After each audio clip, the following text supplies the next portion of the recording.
waxaan ka hadlaynaa insha Allah saxaabigii uu nabiga sallallahu alayhi wasallam uu yiri marqaatigiisu wuxuu u dhigmaa 2 nin rag ah iyo sababta ay u dhacday arintaas.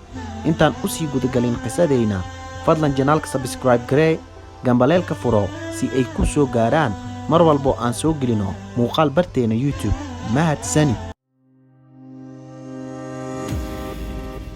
maalin maalmaha ka mid ah magaalada Madiina waxaa soo galay nin reer baadiye ah oo or iibinaya. markaas ayaa nabi Muhammad sallallahu alayhi wasallam oo suuqa Madiina dhex socda wuxuu arkay ninkii reer baadiyaha ahaa. wuxuu ku yiri orka miyaad iibinaysaa? ninkii baa yiri haa. nabi Muhammad sallallahu alayhi wasallam wuxuu yiri meeqa way qiimihiisa? wayna ku heshiiyeen. nabiga wuxuu ku yiri isoo raac aan ku siiyo lacagtaada. wuu raacay ninkii nabiga sallallahu alayhi wasallam. nabigana socodkiisa ayuu boobsiiyey maadaama xaq lagu leeyahay. ninkiina tartiib buu u socday. cabaar kadib ayuu gadaal soo fiiriyey nabiga sallallahu alayhi wasallam, balse wuxuu arkay ninkii oo nin kale ka gadaya orka.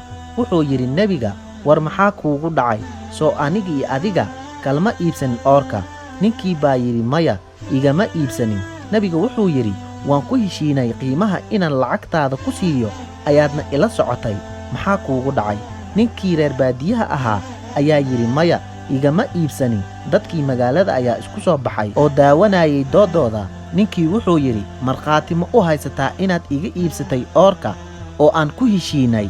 saxaabi lagu magacaabo Qusayma ibnu Thaabit oo reer Madiina ahaa ayaa soo booday oo yiri anaa markhaati ka ah oo nabi Muhammad sallallahu alayhi wasallam orka wuu iibsaday. nabiga ayaa yiri sidee iigu markhaati furay?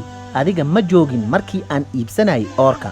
Qusayma wuxuu yiri rasuulkii Allah hadalkii alla kuu soo dhiibay aan kaa rumeynay. ma bini aadan ayaad been ka sheegay inaad ka iibsatay waxaan ku rumaystay markii tiri waan kaa iibsaday. nabiga sallallahu alayhi wasallam wuxuu yiri maanta laga bilaabo Qusayma ibnu Thaabit 2 markhaati meesha loogu baahan yahay asagaa ku filan.